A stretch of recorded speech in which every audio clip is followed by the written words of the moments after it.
But लेकिन विचारों की लड़ाई कभी घर में नहीं हुई कि मतलब आप वो भाजपा में आप कांग्रेस में कभी गए किसी बात पर हो गई कि हाँ भाई भाजपा ये है कांग्रेस ये कहती है कभी ऐसा हुआ वो वाकया आप शेयर करना चाहेंगी? आपस में तो नहीं उलझे हैं, मगर वो भाजपा की बातें करती हैं तो मुझे परेशानी होती है। जी। पर हम लोग आपस में लड़ते नहीं हैं। मैं विचारों की लड़ाई भाजपा होती को है। कोसती हूँ, उनको परेशानी जरूर होती है, मगर वो मेरे से उलझते नहीं हैं। क्या लगता है कि सरकार ने ये जो मैया सम्मान योजना राशि देने की जो बात कही और जो दे भी रही है वो एक सिर्फ पॉलिटिकल एजेंडा था? ये सारे मुद्दे सरकार कहीं न कहीं सरकार में आने के बाद भी नहीं कर पा रही है। मैया सम्मान का पैसा दे रही है, ग्रामीण क्षेत्रों में शराब बिकेगा। कैसे देख रहे हैं इन सभी चीज़ों को? मैया सम्मान योजना, पहली बात तो मैं जो बोलूँगी, हाँ राजनीतिक एजेंडा तो था ही, चुनावी एजेंडा। जी। दूसरा, इसका आप दो पहलू को देखिए कि ठीक है, महिलाओं को सम्मान देने के लिए हम इतनी राशि वो अपनी ज़रूरतों को पूरा करें, मगर क्या इस राज्य में जो पहले विधवा पेंशन, वृद्धा पेंशन, विकलांग पेंशन वाले लोगों को क्या उनके अधिकार गौण हो गए? उनका तो पेंशन नहीं मिल रहा। मैया जो है, मैया सम्मान के अंतर्गत जो भी उस आयु वर्ग में आती हैं उनको पैसा मिल रहा है, मगर बाकियों को नहीं मिल रहा है। सरकार इसके पीछे ये तर्क अभी दी थी कि मतलब हम लोग जब ट्राइबल एरिया में शराब बेचेंगे तो जो महिलाएं हड़िया बेचती हैं वो उनको रोजगार मिलेगा, उनको हम लोग जब फैक्ट्री खोलेंगे तो उसमें जाकर के कितनी काम करेंगे। महिलाएं खड़ी होंगी दुकान में? कितनी महिलाओं को क्या हर एक घर में लाइसेंस बांटेंगे क्या? हर एक घर में दुकान खुलेगी क्या? यहाँ तो हर गांव में तो है, जब आप सही तरीके की जो व्यवस्थाएं गांव में नहीं पहुंच पा रही हैं। हमने तो देखा है आज गांव-गांव के भी जो है ना माता पिता, भले वो ज़्यादा पढ़े लिखे नहीं हो या चाहे वो हड़िया ही बेच रहे हो, मगर वो चाहते हैं कि हमारा बच्चा भी पढ़ लिख कर आगे।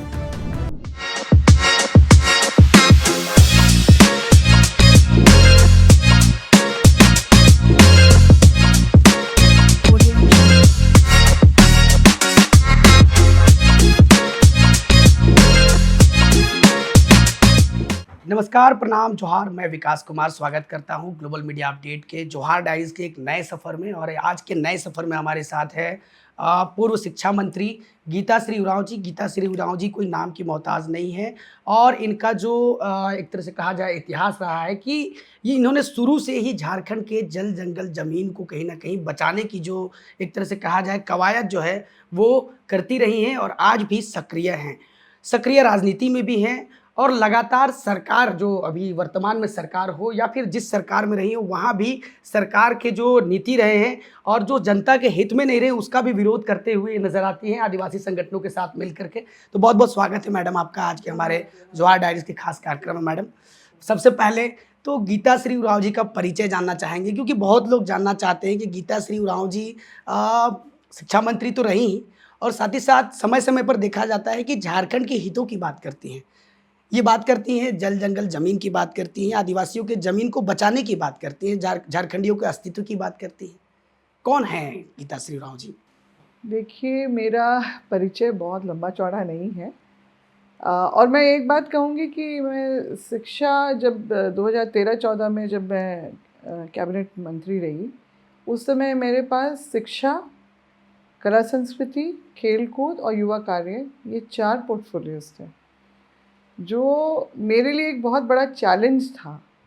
क्योंकि शिक्षा विभाग अपने आप में ही बहुत ही बड़ा वृहद, मतलब अभी तो खैर अलग-अलग कर दिया गया है, हायर एजुकेशन को मिडिल और प्राइमरी को अलग कर दिया गया है, स्कूली शिक्षा कह के, और हायर तो मेरे पास उस समय नेशनल लॉ यूनिवर्सिटीज़ या यूनिवर्सिटीज़ के या फिर आपके कॉलेजेस के या फिर स्कूल लेवल के भी सारे मैटर्स जो है देखना, समझना, वो सब, और निश्चित रूप से शिक्षकों की बातें आती थी, तो चाहे वो कॉलेज के यूनिवर्सिटी के शिक्षक हों या फिर आपके पैरा टीचर्स हों, ये सबका मामला देखना, और वो एक बहुत बड़ा चैलेंज था मेरे लिए।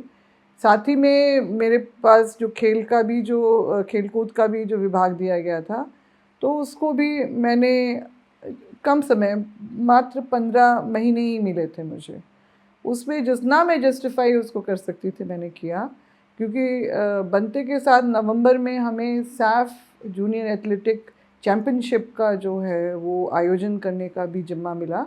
मतलब ये सैफ में आपको भारत का मतलब जो मेज़बान देश के अलावा 7 और देश होते हैं, तो वो वाला एक ऑर्गेनाइजेशन, और उसमें ओलंपियाड एसोसिएशन के जो लोग आए थे वो बहुत खुश होके गए थे, बोले अब हम लोग सीनियर भी करवाएंगे, क्योंकि एक तो इंफ्रास्ट्रक्चर बेसिक है यहाँ पर, दूसरा जिस तरह से ये सारा कुछ किया। और उसमें मैंने एक विशेष बात झारखंडियों की, आपने कहा मैं झारखंडियों के हित अधिकारों की बात करती हूँ, तो मैंने उसमें बहुत स्पेसिफाई किया था इस बात को कि हम जो प्रोफेशनल जो इंस्टीट्यूट है जैसे लॉ यूनिवर्सिटी या एमबीए का जो आईएम से, हम लोग वहाँ से बच्चे नहीं लेंगे, क्योंकि उनका जो है उनको बहुत एक्सपोजर मिलेगा। हम यहाँ के स्कूल के बच्चों को, कॉलेजेस के बच्चों को वॉलेंटियर्स के रूप में, ताकि एक ओपन लर्निंग ग्राउंड उनके लिए बने। और साथ ही मैंने कस्तूरबा की जो बच्चियों का भी मैंने उसमें ये रखा था, आइटम रखवाया था। और मैंने इसमें बहुत ये किया था, कोई बॉलीवुड सिंगर, कोई एक्टर नहीं आएगा यहाँ, जो होंगे हमारे यहाँ के लोग होंगे, हमारे कलाकार झारखंड के लोग होंगे बेसिकली। और यहाँ तक कि मैंने मिलिट्री बैंड के ऊपर भी ये, उस पर मेरा अच्छा खासा हुआ था। सीएम साहब और ये चीफ सेक्रेटरी वो मुझे कन्विंस करना चाह रहे थे कि मैडम घबरा जाएंगे बाहर के लोगों को देखे। मैंने आप हमारे बच्चों को नहीं जानते हैं। और जब हमारे बच्चों का जब बैंड जब उसने स्टेडियम में जो प्रवेश किया और जो उन्होंने धुन इतना अच्छा परफॉर्म किया कि तालियों की गड़गड़ाहट से पूरा स्टेडियम, मतलब बाहर से भी जो विदेशी लोग आए थे वो लोग भी बड़े खुश हुए। इनफैक्ट एक पाकिस्तान की एक सीनेटर मेरे साथ में बैठी हुई थी, तो वो बोली कि I see lot of young people around. तो मैंने कहा this event is for the juniors, for the youngsters, so that's why I was particular that they should get the opportunity। तो ये हुआ। और इसके अलावा फिर जब भी चाहे वो नियुक्ति की बात हो या भाषा की बात हो, वो सबको लेके मैंने एक स्टैंड लेना ज़रूरी इसलिए भी समझा, क्योंकि जब आप ऐसी जगह पे रहते हैं तो आपको बहुत सारी चीज़ों का ध्यान रखने की ज़रूरत होती है। और साथ ही साथ मैंने खिलाड़ियों को भी बहुत, क्योंकि 34 नेशनल गेम्स के दौरान जो सारे इंफ्रास्ट्रक्चर खड़ा हुए, इतने बड़े बड़े अच्छे स्टेडियम्स, मगर उनका रख रखाव नहीं हो रहा था, बंद पड़े थे, तो मैंने उसको खुलवाया, स्टेडियम के मैनेजर्स नियुक्त करवाए, कोच नियुक्त करवाया, आम पब्लिक के लिए भी खुलवाया, खिलाड़ियों के लिए विशेष रूप से मैंने उनके लिए जो है कंसेशनल रेट्स पे उनके लिए सारा कुछ करवाया।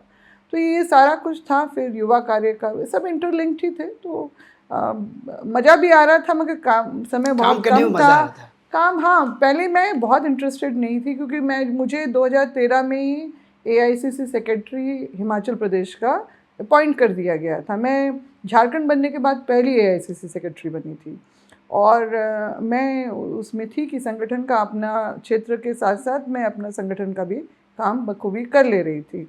तो मेरा बहुत इधर फोकस नहीं था। वो तो मुझे पकड़ के ले आए जबरदस्ती कि नहीं, अब जो ये सारे डिपार्टमेंट्स किसको देंगे, तो आपको तो आना ही होगा।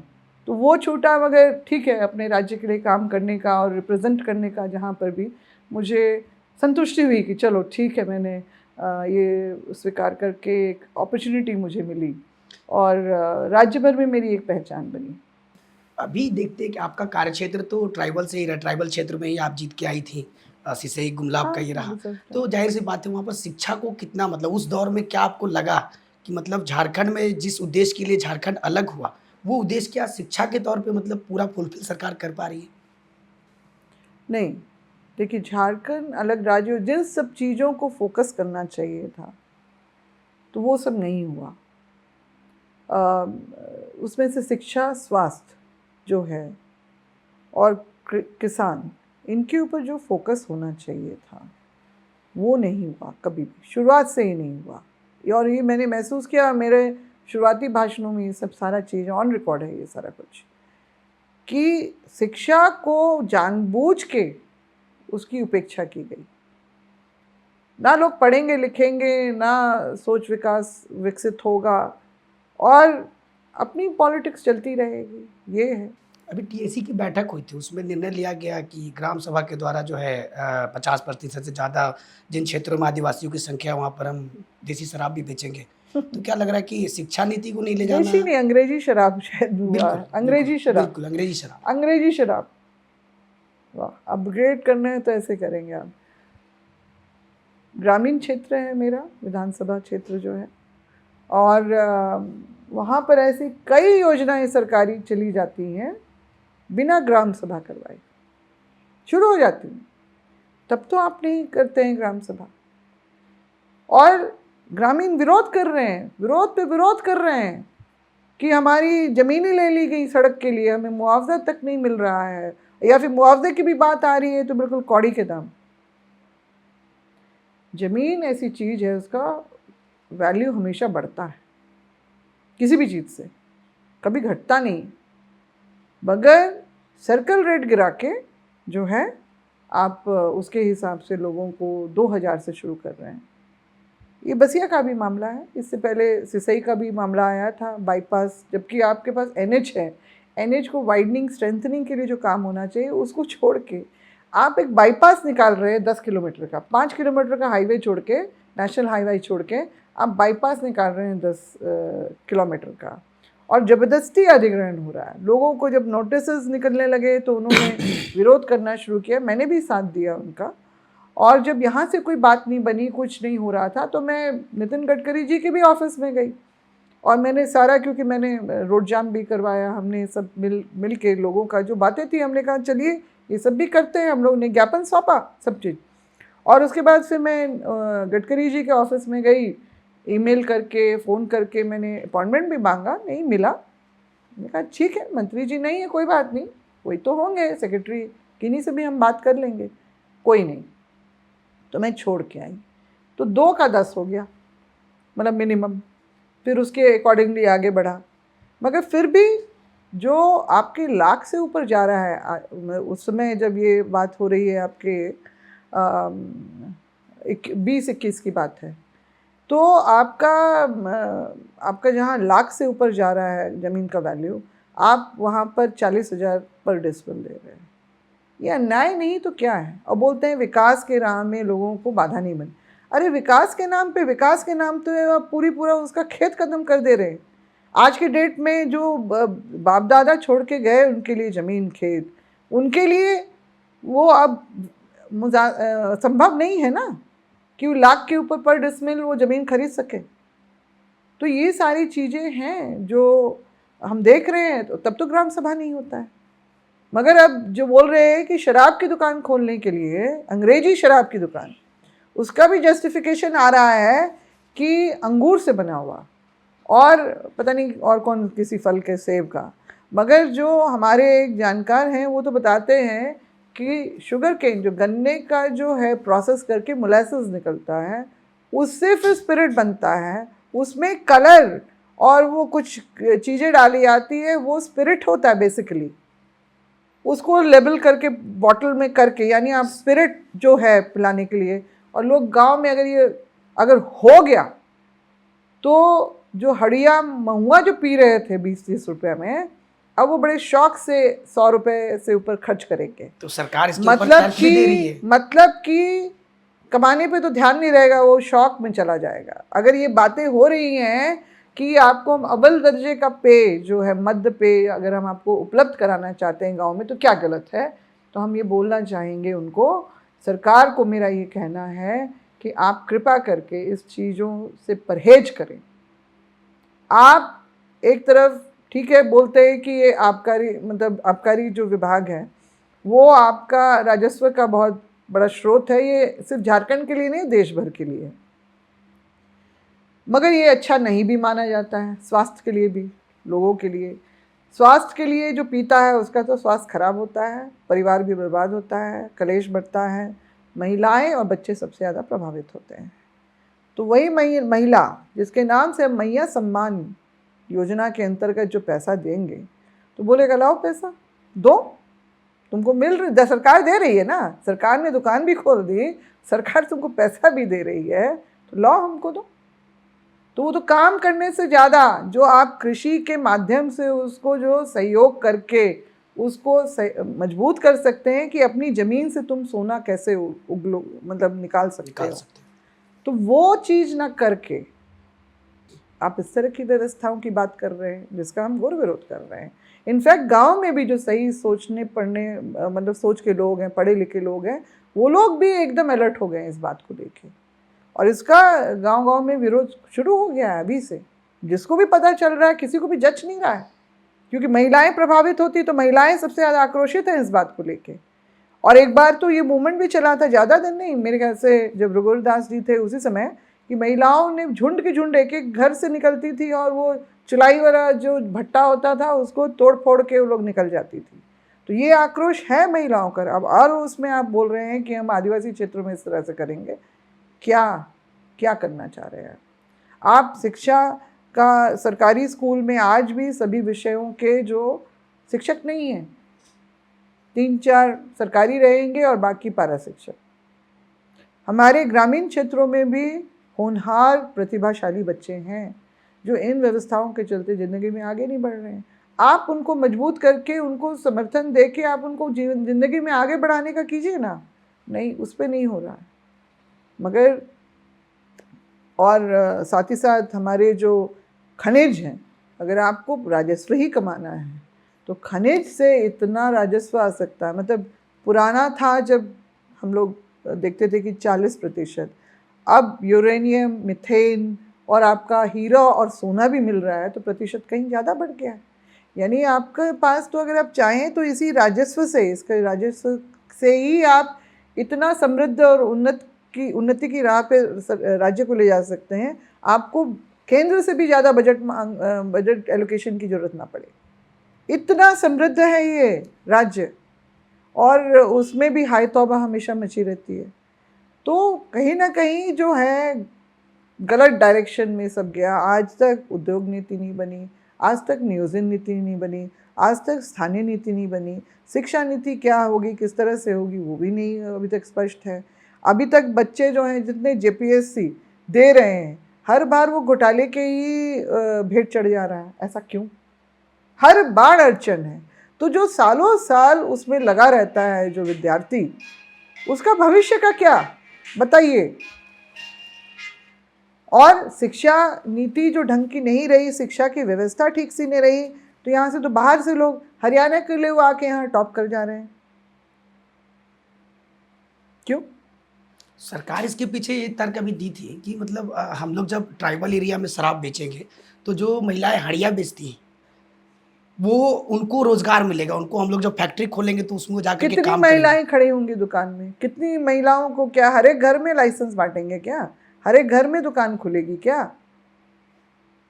यहाँ तो हर गांव में तो है। जब आप सही तरीके की जो व्यवस्थाएं गांव में नहीं पहुंच पा रही हैं, हमने तो देखा है आज गांव-गांव के भी जो है ना माता पिता, भले वो ज़्यादा पढ़े लिखे नहीं हो या चाहे वो हड़िया ही बेच रहे हों, मगर वो चाहते हैं कि हमारा बच्चा भी पढ़ लिख कर आगे बढ़े, और वो मजबूर है हड़िया बना के बेचने के लिए। तो उनको अपना परिवार चाहिए, आगे पढ़ा रहे हैं। मैंने देखा है, मैं ऐसे नहीं है, या आप जाके देख लीजिए कि वैसे परिवार के बच्चे भी पढ़ लिख रहे हैं, नौकरी में भी जा रहे हैं। तो वो सिर्फ अपने बदौलत जा रहे हैं। सरकार क्या कर रही है यहाँ पर? सरकार की जो जिम्मेदारी है वो करे, वो निभाए। मेरे ख्याल से 2 साल पहले ही कुछ स्टूडेंट्स आई थी बाहर से, एक अमेरिका से थी, एक बार्सिलोना से थी, एक स्पेन से थी। तो कुछ हुआ था कि उन लोग को ले गए थे हमसे, सही। तो वही बात हो रही थी, तो उन्होंने बताया है कि हमारे यहाँ एजुकेशन फ्री है बिल्कुल। मतलब आप यूनिवर्सिटी लेवल तक भी फ्री कर दिया हम लोगों ने कि पढ़ो, अगर तुम अपना मेरिट प्रूफ कर लेते हो तो सरकार पूरा उसमें उसको वो करती है। इनफैक्ट वो बोली कि हम लोग भी आए हैं, बोले कि हम लोग बहुत ऑर्डिनरी फैमिली से हैं, मगर हम दूसरे जगह भी जाके रिसर्च का काम कर रहे हैं। तो रिसर्च स्कॉलर थी मैं। 1996 में एक पेशा कानून बना था और सभी जो जनजातीय क्षेत्र हैं उन सभी क्षेत्रों को डेवलप करने की बात कही गई थी। ग्राम सभा बनाई जाएगी, ग्राम सभा को पावर दिया जाएगा, है ना, ताकि किसी को ज़मीन खरीदना है, बड़ी कारखाना लगाना है तो उससे परमिशन लें, सारी चीज़ें। लेकिन कितना इम्प्लीमेंटेशन हो पाया झारखंड में पेशा को अगर देखें तो? कहाँ हुआ है इम्प्लीमेंट? तो हुआ ही नहीं है। आपके 29 साल हो गए पेसा को लागू हुए देश भर में, 97 में 1 साल में वो हो गया, और अभी आपका झारखंड बने 24 साल तो पूरे हो गए, 24.5 साल हो रहे हैं, लगभग लगभग 24.5 साल। मान सकते हैं।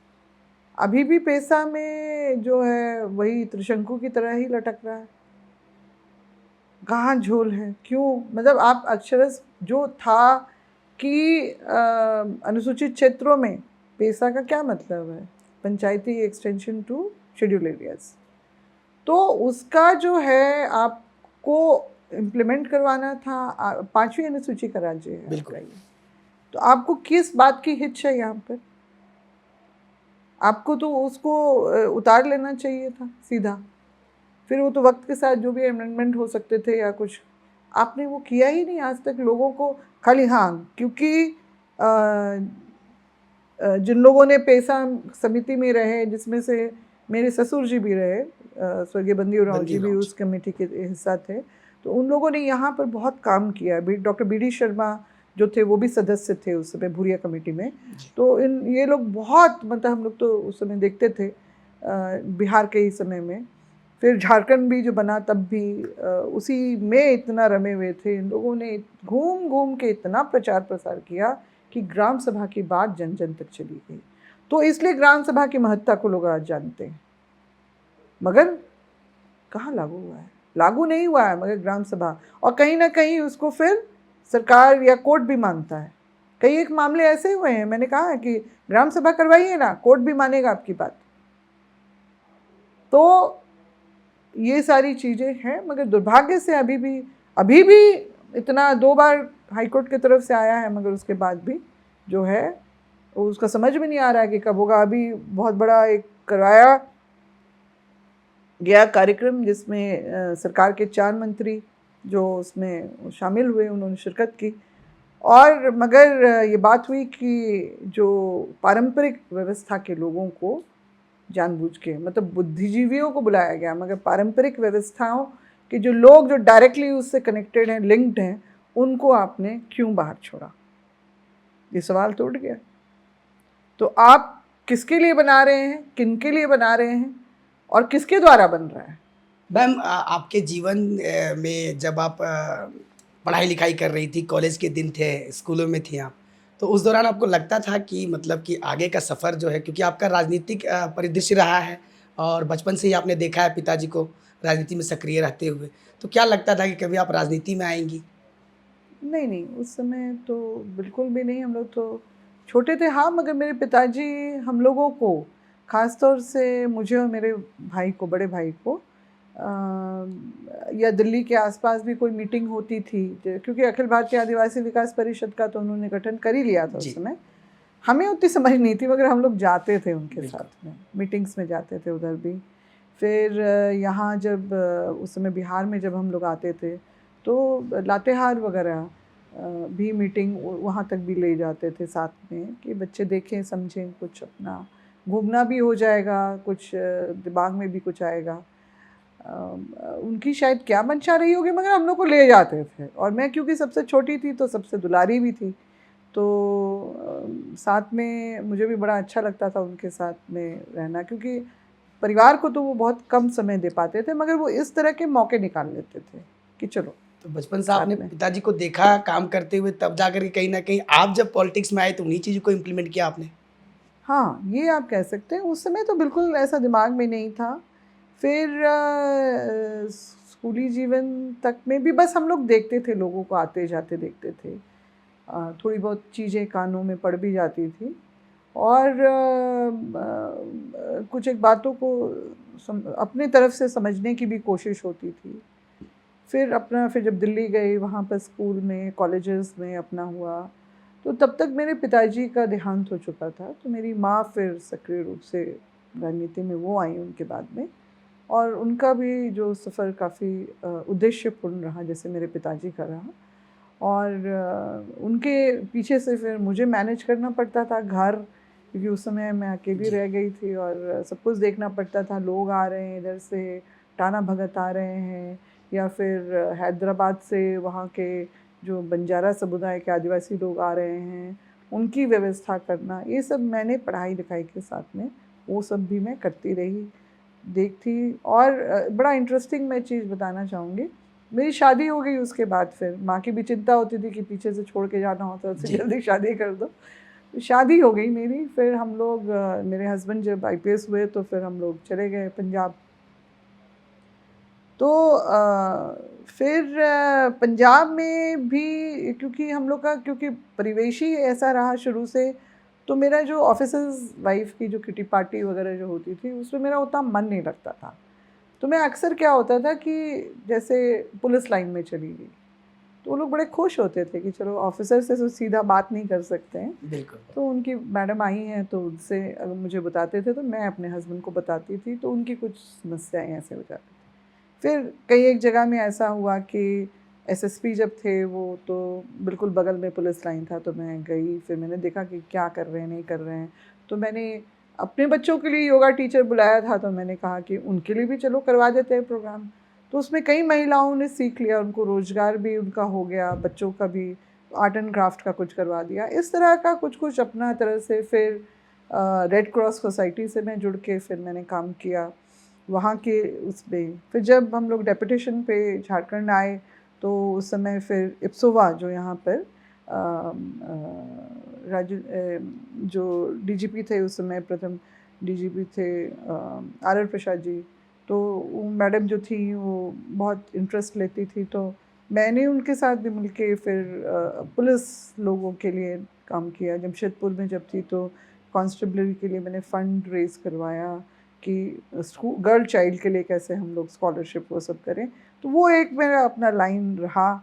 जहाँ मौका मिलता था अपना मैं कुछ कुछ एक्टिविटी अपना रखती थी।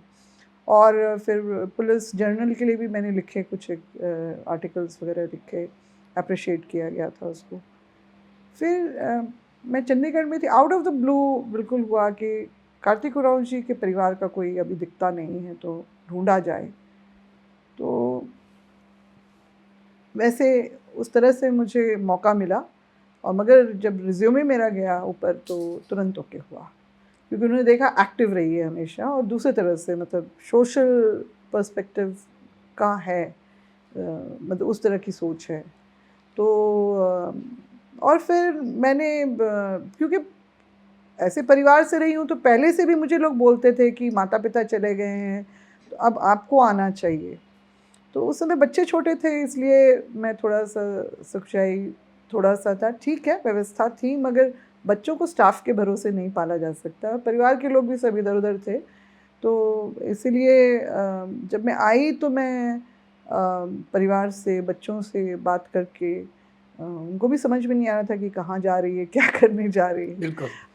तो थोड़े बड़े हो गए थे तो इसलिए मैंने सोचा कि आई, और मैं मतलब 110% कमिटमेंट के साथ में आई। कितना सपोर्ट मिला अरुण राव जी का जब आप पॉलिटिक्स में सक्रिय हो गई, तो कितना सपोर्ट मिला आपको उनकी तरफ से? शुरुआती दौर में तो उन्होंने मदद की ही करवाई, मतलब अपने तरफ से चुनाव में, क्योंकि मैं एक नई फ्रीडम थी। देना, एक महिला को बाहर निकलना, बहुत से लोगों से मिलना, तो वैसा कभी हुआ कि किसी बात को नहीं लेकर नहीं, के? वो क्योंकि मेरे ससुराल का भी तो परिवेश वैसे ही रहा। जी। ऐसा कभी कोई पाबंदी नहीं थी। ससुर जी भी पॉलिटिक्स में रहे, मतलब उस बंदी पुलिस उरांव सर्विस जी। में थे, जी। बद्दी उरांव जी। फिर मेरी सास भी बहुत एक्टिव रही हैं, वो तो हमारे जो अभी एरिया में हम रहते हैं वहाँ के बच्चों के लिए उन्होंने, महिलाओं के लिए बहुत काम किया उन्होंने। तो ये मतलब मेरी खुशकिस्मती है कि दोनों तरफ राजनीतिक यहाँ पृष्ठभूमि दोनों ही तरफ थी। दोनों ही तरफ थी। और मेरी जो सास थी वो भी सोशल वर्क से जुड़ी हुई थी, और उन्होंने कई बच्चों को, गरीब घर के बच्चों को डीएवी स्कूल जैसे संस्था में फ्रीशिप में पढ़वाया। बिल्कुल। मतलब उनकी ये उसमें प्रयास से ये सब संभव हो पाया। अभी तक ऑन रिकॉर्ड में ख्याल से 500 तकरीबन बच्चे जो है, और अच्छे अच्छे, कोई डॉक्टर बने, इंजीनियर बने, कोई कुछ बना, तो ये उन्होंने एक लाइन खींच के दी। और महिलाओं के लिए भी महिला मंडल वगैरह जो है उन्होंने स्थापित करवाया, ताकि महिलाएं भी जो हैं वो अपना बचे हुए समय का सदुपयोग करे, बजाय इसके कि लड़ाई झगड़ा या फिर स्कीम करे कुछ एक दूसरे के खिलाफ में। तो कुछ उस तरह का जैसे ट्रेनिंग कुछ करवा दिया, सिलाई कढ़ाई का, ये सब बुनाई का मशीन दिलवा दी, ये कर दिया, वो कर दिया। तो वैसी तो कभी कोई पाबंदी थी नहीं। और मतलब सपोर्ट मिला, परिवार की तरफ से भी पूरा सपोर्ट मिला, सभी रिश्ते नातों ने सब बड़े खुश हुए कि चलो ठीक है, अब कोई एक जो है उनका तरफ से जो जगह खाली थी। और हाँ, शुरुआती दौर में थोड़ा सा सरकारी चीज़ों को समझने में थोड़ा सा समय उलझन लगा। थी, हाँ। मगर मेरे क्योंकि अपने परिवार, मेरे मामा जी बहुत लोग आईएएस आईपीएस वगैरह हैं, तो रहे हैं, अब तो वो लोग रिटायर हो गए हैं, तो उनके तरफ से भी मुझे मदद मिली चीज़ों को समझने में। क्योंकि हिंदी मेरी अच्छी रही, भले मैं दिल्ली उल्ली में पढ़ी वहाँ के उसमें, मगर सरकारी हिंदी जो होती है बड़ी होती है, मेरे सर के ऊपर से गुजर जाती थी। पहले तो समझ भी नहीं आता था क्या बोल रहे हैं लोग, मगर धीरे धीरे वो सब हुआ। बहुत कुछ जो है, फिर अपने सिद्धांत तो रहे ही, अपनी समझ थी, तो उससे तो मैंने शुरू मतलब 4 जनवरी 2010 को मैंने शपथ लिया। 5 से लेकर 9, 5 दिन का था हाउस, 4 दिन मैं बोली। 4 दिन मेरे जो मुद्दे इतने थे कि मुझे था, मेरा यही कहना था कि मुद्दे इतने हैं जो हम लोग देखते आए, जो कमियां अभी तक महसूस हुई हैं, उन सब चीज़ों को, जब मैंने चुनाव में भी अपनी वो सब बातों को रखा था, तो वो सभी चीज़ों को फिर मैं बोलती गई हूँ। और एक विपक्ष की नेता होने, और मुझे 8 मार्च 2010 में मुझे उपनेता प्रतिपक्ष का भी वो जो बनाया गया था हाउस में महिला दिवस के दिन में, क्योंकि मेरा परफॉर्मेंस भी लोग बराबर देख रहे थे, ऊपर से हाई कमांड देख रही थी जी। तो मतलब विधानसभा से थोड़ा सा पार्टी लेवल से थोड़ा व्यापक हुआ। और फिर संगठन में भी काम करने के लिए मिला राहुल गांधी जी की अगुवाई में, तो मुझे दूसरे प्रदेश में भी जाके काम करने का मौका मिला और सफलता उसमें मिली, तो वो खुश हुए। और मुझे फिर जो है अपग्रेड करते हुए मेरे पोजीशन को उन्होंने संगठन के लिए काम करवाया, और इसीलिए मेरा 2013 में एआईसीसी सेक्रेटरी, मतलब अपनी मेहनत से मैंने वो जगह कमाई। बट लेकिन विचारों की लड़ाई कभी घर में नहीं हुई कि मतलब आप वो भाजपा में हैं, आप कांग्रेस में कभी गए, किसी बात पर हो गई कि हाँ भाई भाजपा ये है, कांग्रेस ये कहते, कभी ऐसा हुआ? वो वाकया आप शेयर करना चाहेंगी? आपस में तो नहीं उलझे हैं, मगर वो भाजपा की बातें करती हैं तो मुझे परेशानी होती है, जी। मगर हम लोग आपस में लड़ते नहीं हैं। अगर मैं विचारों की लड़ाई भाजपा होती को है। कोसती हूँ तो उनको परेशानी ज़रूर होती है, मगर वो मेरे से उलझते नहीं हैं। ये इस तरह का हमारा क्योंकि चलता वो है। जानते हैं कि जवाब वो माकूल मिलेगा। बिल्कुल माकूल मिलेगा। इनफैक्ट जब वो भाजपा में नहीं थे तो मेरी बातों से वो सहमत, बल्कि उसको वो लोगों को बताते भी थे कि इस तरह का जो है सोच के हिसाब से हम लोग सब चलेंगे तो हमारे लोगों के लिए अच्छा रहेगा। बहुत सारी चीज़ें थी, और तो बाद में जिन कारणों से वो तो 2019 में गए ना। बिल्कुल। एक बार 14 में बातें आई जरूर थी, कुछ ऐसा किया गया था लोगों ने ऐसा, मगर वो गए इसमें नहीं बात थे। उठी थी कि मतलब उठी जाएंगे थी, अभी। 14 में बात उठी जरूर थी, मगर वो गए नहीं।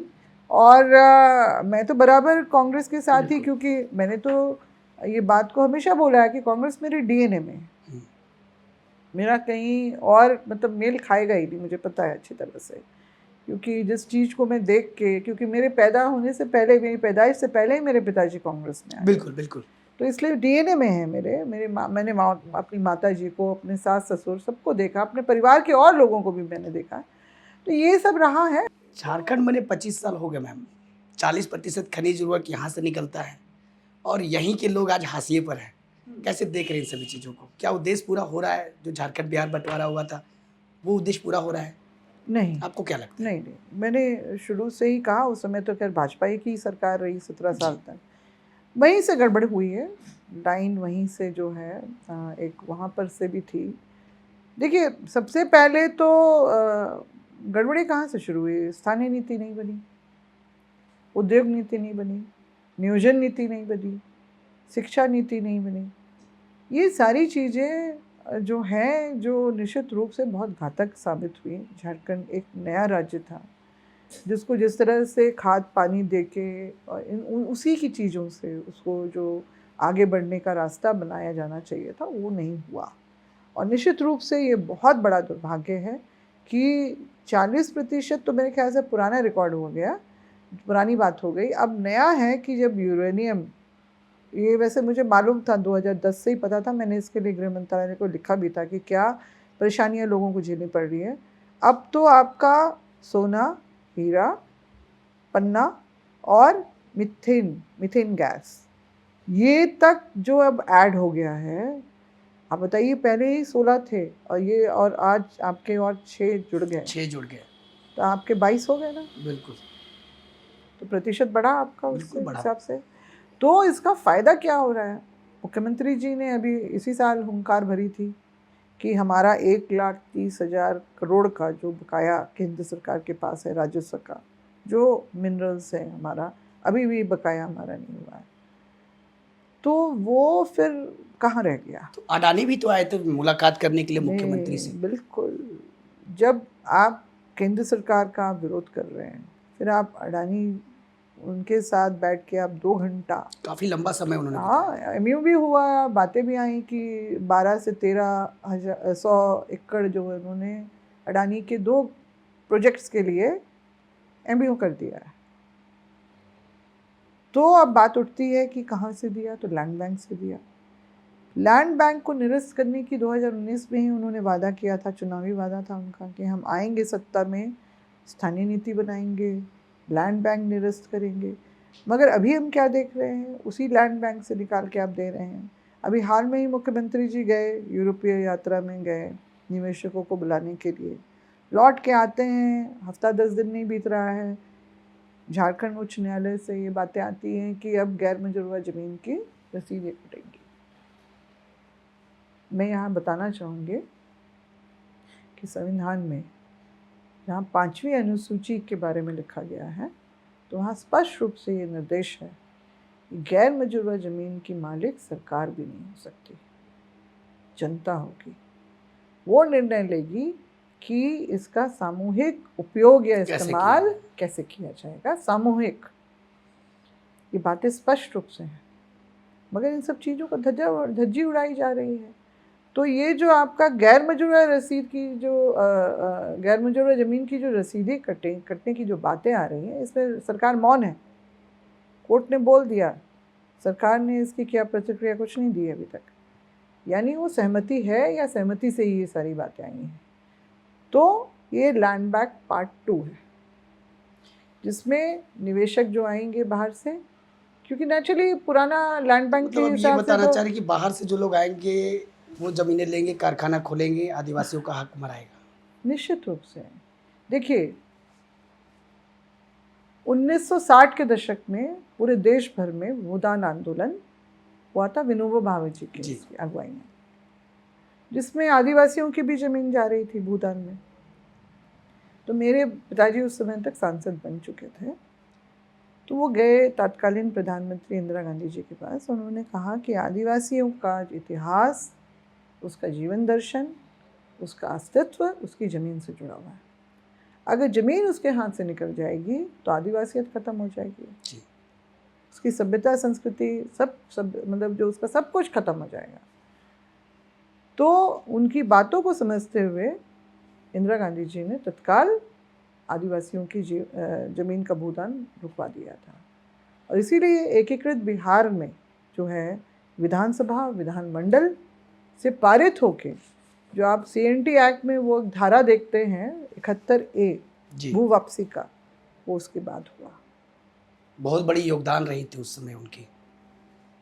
इसीलिए उस समय के जो लोग जानते हैं वो बोलते हैं हमारे मसीहा थे, हमारा ज़मीन बचाया उन्होंने। ऐसे नहीं बोलते हैं, क्योंकि ज़मीन ही आदिवासी जीवन दर्शन का बहुत बड़ा, इतिहास का बहुत बड़ा, मतलब कि आदिवासी हमारे पूर्वज जितने भी रहे, कोई भी समुदाय कभी भी अंग्रेज़ों के सामने तो बहुतों ने समझौता कर लिया, झुक गए, मगर कभी भी नहीं किया। एक से एक, जो तिलका मांझी, बाबा तिलका मांझी से शुरू करें, सिद्धू कानू, उसके बाद फिर 1832 का वीर बुधू भगत जो है उनका हुआ, फिर कोल्हान में जो वीर पोटो हो उनके अगुवाई में, मतलब ये जो 1832 का जो कोल विद्रोह शुरू हुआ था, ये पलामू और कोल्हान तक फैला था।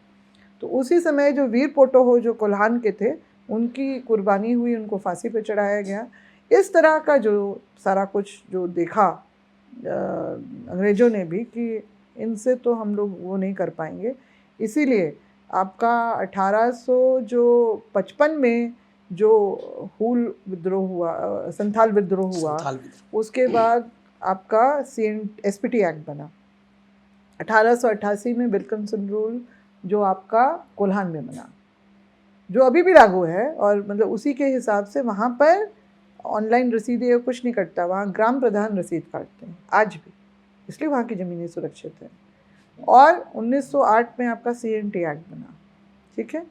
इसके बाद 1918 में जो है गवर्नमेंट ऑफ इंडिया एक्ट के द्वारा अंग्रेज़ों ने अनुसूचित क्षेत्रों को चिन्हित किया, घोषित किया, और 1935 में भी कि देश में चलने वाला कोई भी कानून जो है इन अनुसूचित क्षेत्रों में नहीं चलेगा, यहाँ आदिवासियों का स्वशासन रहेगा, ये छूट दी इस तरह का, ठीक है।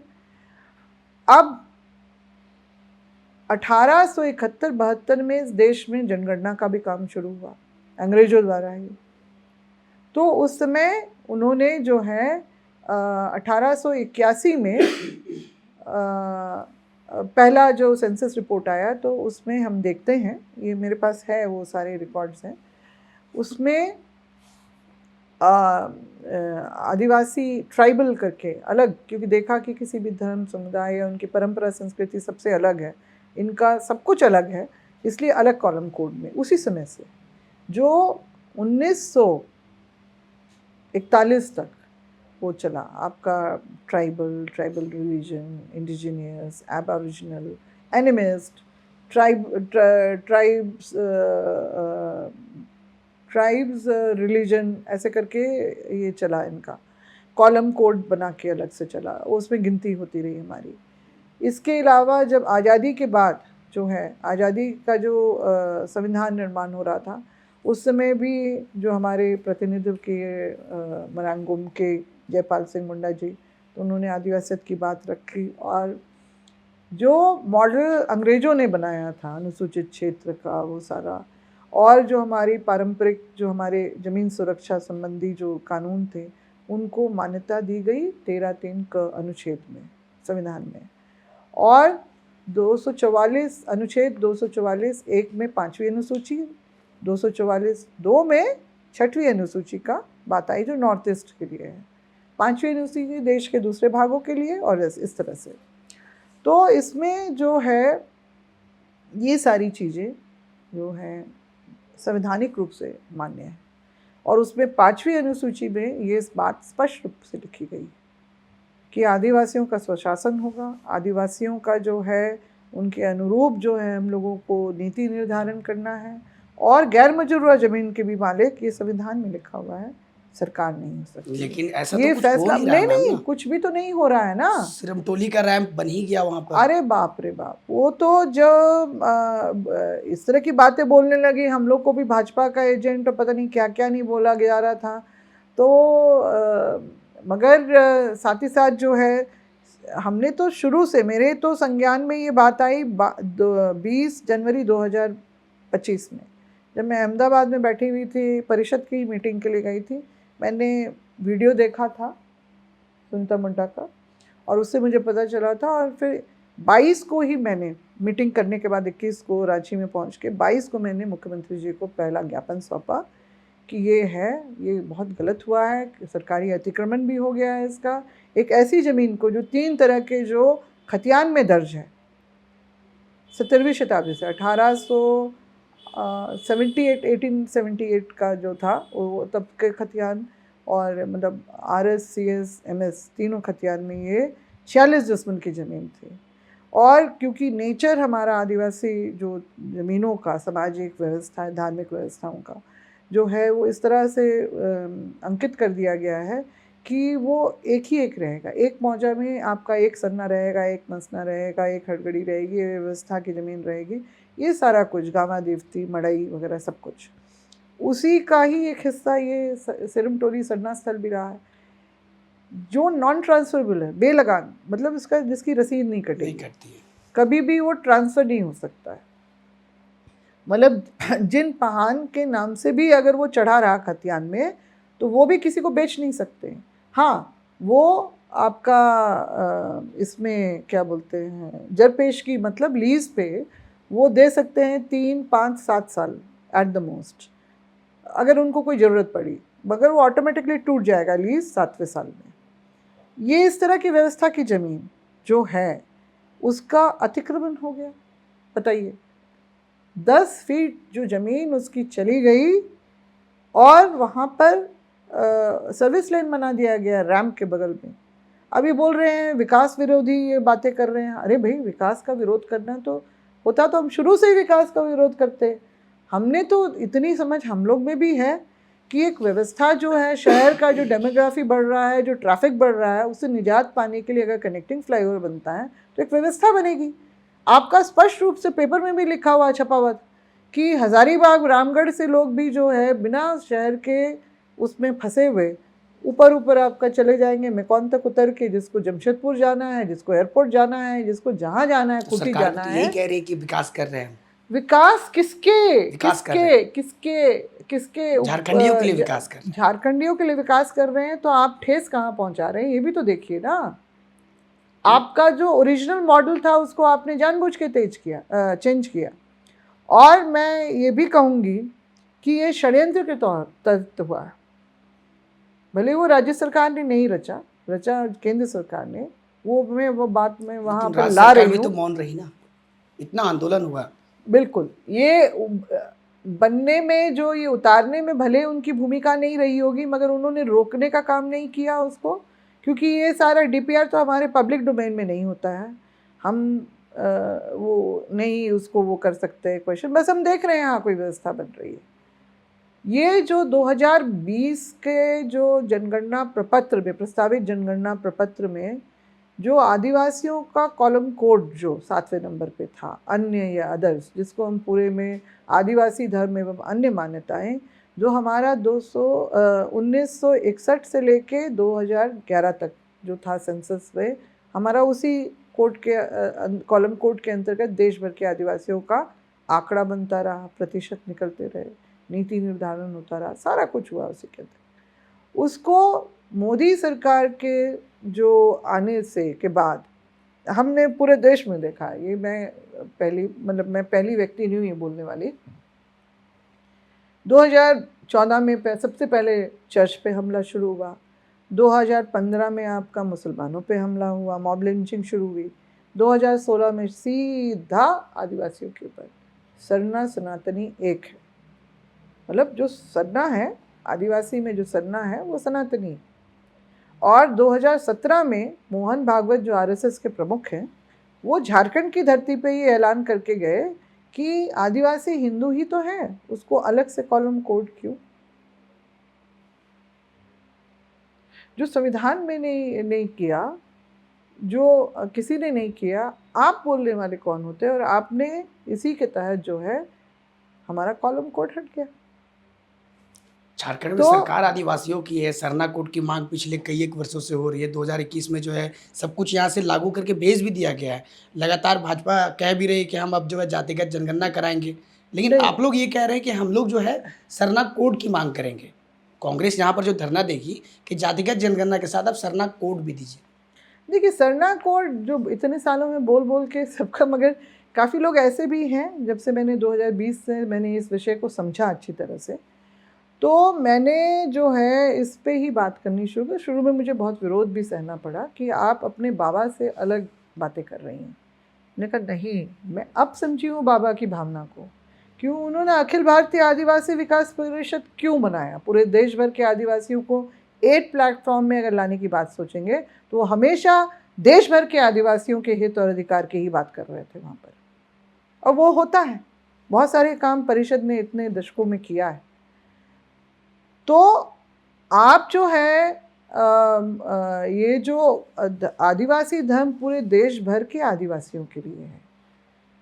आदिवासी धर्म एवं अन्य मान्यताएं, क्योंकि काफ़ी लंबा हो जाता है, इसीलिए वो अन्य और tribal religion and others persuasion में से अदर्स लिया गया।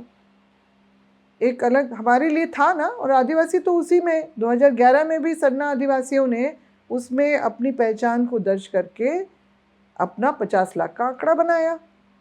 बिल्कुल किसी से छुपा हुआ नहीं है। ये सब जानते हैं। मगर सरना सरना बोल के इसको इतना, जबकि 2015 में ये चिट्ठी रजिस्ट्रार जनरल ऑफ इंडिया जो गृह मंत्रालय के अंतर्गत है भारत सरकार के, वहाँ से एक चिट्ठी आती है कि ऐसे देश भर के तकरीबन 90 आवेदन हमारे पास आए हैं अलग अलग आदिवासी समुदाय से, जो अपना अपना कॉलम कोड मांग रहे हैं, अलग अलग गोंडी अलग मांग रहे हैं, भील अलग मांग रहे हैं, कोया परनेम टोड्डी, आपका सरना, आदि धर्म, बिरसायत, बिदिन धर्म, इस तरह का मांग रहे हैं जो व्यवहारिक रूप से संभव नहीं है। ये चिट्ठियाँ हैं, आप लोग देखना कभी चाहे तो मैं दिखा सकती हूँ। तो ये सब कुछ, सारा कुछ दर्ज है। और ये लोग जब ये बातें, जब चिट्ठियाँ वायरल हुई, चिट्ठी वायरल हुई है, तो देश भर के आदिवासी समझ गए कि हम लोग को उसी में, एक ही का ही मांग, हम लोग को उसी में रहना चाहिए। अब जब 20 में जब ये हटा दिया है, पता चला, तो तब से आंदोलनरत हैं लोग, तब से। और जो है सरना, तो देखिए वो तो तभी हमको मिलेगा, क्योंकि देखिए उस समय हेमंत सोरेन जी ये बात को अच्छी तरह समझ गए। उन्होंने एक लाइन का बाइट भी दिया था अपना, ये पूरे देश भर के आदिवासियों का सवाल है, तो उसके लिए आदिवासी धर्म एवं अन्य मान्यताओं को, मगर यहाँ के जो सरना वो कोर्ट की बात को करने वाले, लीड करने वालों ने उनको इतना वो कर दिया कि वो संकल्प ही गलत बन गया, सरना आदिवासी। इस तरह का जो गया वो निश्चित रूप से अटकना था, क्योंकि जब आपका मूल कोड ही नहीं है, आपको तो आदिवासी धर्म की बात करनी चाहिए थी। जिस तरह की आंध्र प्रदेश की जो सरकार ने 2016 में ही उन्होंने ट्राइबल रिलीजन करके उन्होंने पारित करवा के भेज दिया था भारत सरकार को। तो आप जो पहले से लिस्ट में रहा, आप उसकी बात करेंगे तभी तो आपको मिलेगा। आप 10 तरह की बातें, 10 तरह की कोड करेंगे, बात करेंगे तो कभी नहीं। आप एक बहाना दे रहे हैं उनको, जो आपका अस्तित्व, आपकी पहचान को मिटा चुके हैं, आप उनको बहाना दे रहे हैं कि उसको और लटका के रखें। आप जो व्यवहारिक है, आप उस पर क्यों नहीं बात करते? जो मिलेगा, पहले भी हम जिस तरह से अपनी पहचान दर्ज करवाते रहे हैं, तो उसी तरह से अभी भी होगा। जब देश भर के हिंदू, मुस्लिम, सिख, ईसाई, बौद्ध, जैन, अलग अलग पंथ और वो सब होते हुए भी एक एक कोड में अगर वो संतुष्ट है, वो जान रहे हैं व्यवहारिकता इसी में है, तो फिर आदिवासियों को इस तरह से जानबूझ के भटकाया जा रहा है उनकी ही अपने हक अधिकार से दूर रखने के लिए। क्योंकि पहचान मिटेगी तो आपके अधिकार भी मिट जाएंगे कल को संवैधानिक। क्योंकि अब ये एक मूवमेंट चला है, आदिवासी हिंदू ही तो है, तो अलग से कॉलम कोड क्यों? आपने देखा 2023 में जो जनजातीय सुरक्षा मंच छत्तीसगढ़ के, जिसमें गणेश राम जी उसके अध्यक्ष हैं, राष्ट्रीय केंद्रीय अध्यक्ष कुछ हैं, इन लोगों ने मूवमेंट चलाया मेरे पिताजी का नाम लेके, कि उन्होंने जो है कहा था कि जो कन्वर्ट हो गया है उसको आरक्षण नहीं मिलना चाहिए, ठीक है। तो इसीलिए जो धर्मांतरित लोगों का आरक्षण रद्द हो, उनका रद्द उस हालत में नहीं होगा अगर वो घर वापसी करते हैं कहाँ, हिंदू धर्म में। अरे मेरे पिताजी ने आदि धर्म की बात की है, उसको संरक्षण की बात की है। ये आदिवासी तभी बचेगा जब उसकी भाषा, संस्कृति, आदि धर्म जो है वो संरक्षित रहेगा तभी। और आप तो दूसरा ही लाइन खींच रहे हैं। तो ये तो लोगों को दिग्भ्रमित करके उनको तोड़ने की, और एक बार जो अगर जबरन सरकारी धर्मांतरण हो जाता है, मान लीजिए विरोध हो रहा है, मगर जिस तरह से सरकार अड़ी हुई है, तो अगर हमारा सरकारी जैसे दस्तावेज से हमारा हटा दिया गया, पहचान मिटा दी गई, और मैं जैसे आपसे बातचीत के क्रम में मैंने कहा भी कि 2023-24 का जो आपका राष्ट्रीय छात्रवृत्ति के उसमें 5वीं अनुसूची के राज्य झारखंड में जो हिंदू, मुस्लिम, ईसाई, सिख और जैन बच्चों के लिए कॉलम कोड था छात्रवृत्ति के लिए, राष्ट्रीय छात्रवृत्ति के लिए, सरना आदिवासी के बच्चों के लिए नहीं था। इसका क्या मतलब है? यानी आप जबरन धर्मांतरण हिंदू धर्म में कराने की आप आदिवासियों को मंशा रखते हैं। क्योंकि 1994 में आरएसएस के मुख्यालय नागपुर में एक दिन के अधिवेशन में ये एजेंडा बना था कि संपूर्ण हिंदू राष्ट्र का निर्माण करना और आदिवासियत को ख़त्म करना। ये उसी का है, मतलब 20 साल बाद उसी पे काम शुरू हो गया। और जब ये होगा ना, तो ये जो लोग बोल रहे हैं ना आदिवासी हिंदू धर्म में वापसी करो, तो तुम भी हिंदू, हम भी हिंदू, तो तुम्हारे संवैधानिक प्रावधानों को क्यों नहीं विलोपित किया जाए? तो हमारी सारी चीज़ें एक ही मिनट में सब धाराशाही हो जाएंगी। हमारा इतिहास भी विलोपित हो जाएगा, हमारा वर्तमान भी विलोपित हो जाएगा, हमारा संवैधानिक अधिकार भी विलोपित हो जाएगा। सरकार जब सत्ता में आने के लिए जो है प्रयास कर रही थी और चुनाव की तैयारी कर रही थी, माननीय मुख्यमंत्री हेमंत सोरेन ने जो है एक योजना शुरू की, मैया सम्मान योजना, और वो योजना अभी मिल भी रही है महिलाओं को। क्या लगता है कि सरकार ने ये जो मैया सम्मान योजना राशि देने की जो बात कही और जो दे भी रही है, वो एक सिर्फ पॉलिटिकल एजेंडा था? ये सारे मुद्दे सरकार कहीं न कहीं सरकार में आने के बाद भी नहीं कर पा रही है, मैया सम्मान का पैसा दे रही है, ग्रामीण क्षेत्रों में शराब बिकेगा। कैसे देख रहे हैं इन सभी चीज़ों को आप? गीता श्री राव कैसे देखती हैं? देखिए, मैया सम्मान योजना, पहली बात तो मैं जो बोलूँगी, हाँ, राजनीतिक एजेंडा तो था ही, चुनावी एजेंडा। जी। दूसरा, इसका आप दो पहलू को देखिए कि ठीक है, महिलाओं को सम्मान देने के लिए हम इतनी राशि वो अपनी ज़रूरतों को पूरा करेंगे, मगर क्या इस राज्य में जो पहले विधवा पेंशन, वृद्धा पेंशन, विकलांग पेंशन वाले लोगों को क्या उनके अधिकार गौण हो गए?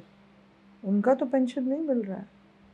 मैया जो हैं, मैया सम्मान के अंतर्गत जो भी उस आयु वर्ग में आती हैं, उनको पैसा मिल रहा है, मगर बाकियों को नहीं मिल रहा है।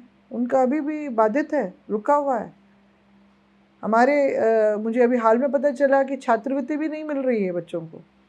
स्कूलों में जो पहले मिलता था ना, वो भी बंद है। तो फिर ये आपका क्या सोच रहे हैं कि आपने एक वोट बैंक अपना सिक्योर कर लिया, तो वोटर तो आपके वृद्धा भी है, विधवा भी है, विकलांग भी तो व्यक्ति जाता है ना बूथ तक आपको वोट डालने के लिए। वृद्ध लोग भी, 90 साल के लोग भी सहारा ले लेके जा रहे हैं अपने वोट का इस्तेमाल की। लोकतंत्र की देखिए महत्ता कितनी पहचान रहे हैं वो लोग, कि सरकार अगर हमारे हिसाब से बनेगी, हमारे अधिकारों की रक्षा होगी। मगर क्या ही अच्छा होता कि आप मैया लोगों को आप इस तरह का सम्मान देने से अच्छा उनको आप सशक्त करके, महिला सशक्तिकरण के बारे में आप कार्यक्रम बनाते, उसको आप उसका विस्तार आप गांव-गांव तक करते, जो सेल्फ हेल्प ग्रुप के द्वारा जो आगे भी किया जाता था, आप उसमें आप फोकस कीजिए ना, महिलाओं को कीजिए। तो निश्चित रूप से फिर वो महिला जो भी कमाएगी उसके परिवार में वो आय की वृद्धि के रूप में देखा जाएगा, एक सपोर्ट होगा। हमारे जो किसान हैं उनको आप मजबूत करें। ये सब है। हमारे सरकारी स्कूलों को शिक्षक दें, वहाँ पर बच्चे मतलब पढ़ लिख करके आगे बढ़ें। और ऐसी हालत में आप अगर अंग्रेजी शराब की दुकान खोलने की बात करते हैं और कहते हैं कि हम ग्राम सभा से अनुमति दिलवाएंगे जी, तो मेरा ये सवाल है, ऐसे तो बहुत सारी योजनाएं आ रही है, ये तो बहुत ही मैं क्या करूं, बहुत सारी योजना, सड़क योजना आ रही है, माइनिंग का आ रहा है, जिसमें कभी भी ग्राम सभा नहीं की जाती है। मेरे पास फ़ोन आता है ना, मेरे से मदद मांगी जाती है कि अब बात करें, ये करें, वो करें। मैं अपनी तरफ से करती हूँ, वहाँ कभी ग्राम सभा नहीं की जाती, कभी नहीं।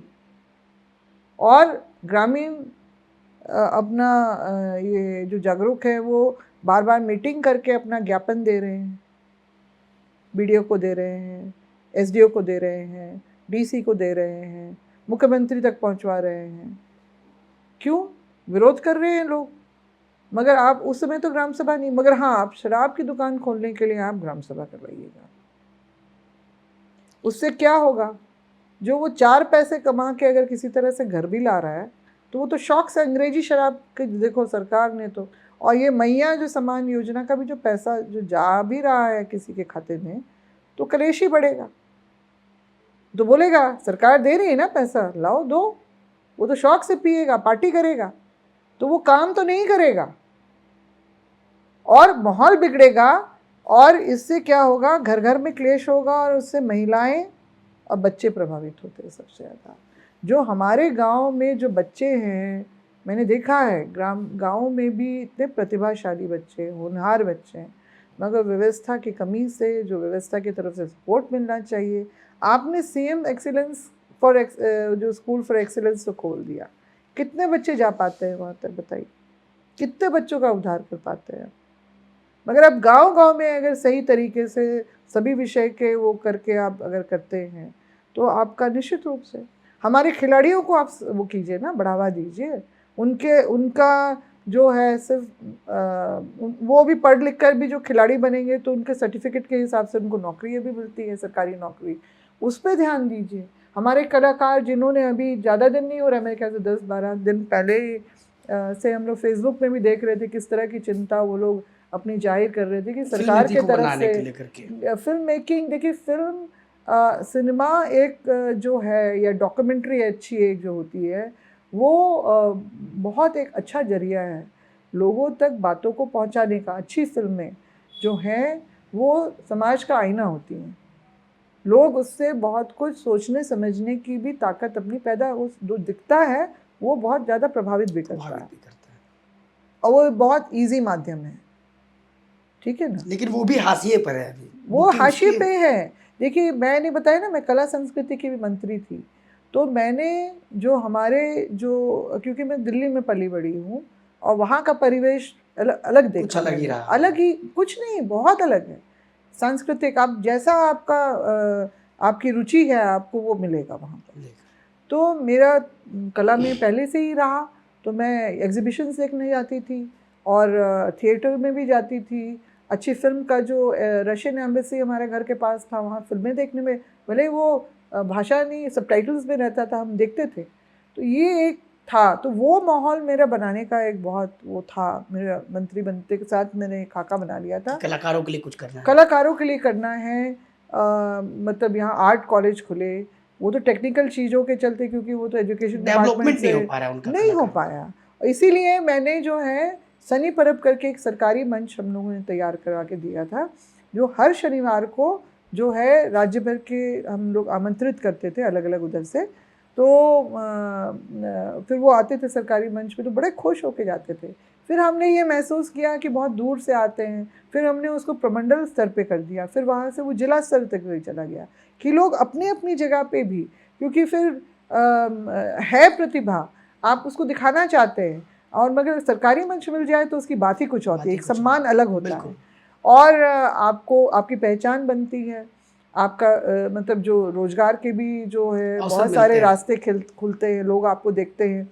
ये सब था, आर्ट कॉलेज खोलने का था मेरा, और आर्ट गैलरी, हाँ वो ज़रूर खुल गई। जो ऑड्रे हाउस जो मेरे पिताजी का एक समय में वो ऑफिस होता था, तो हमने वहाँ पर आर्ट गैलरी खुलवा दी।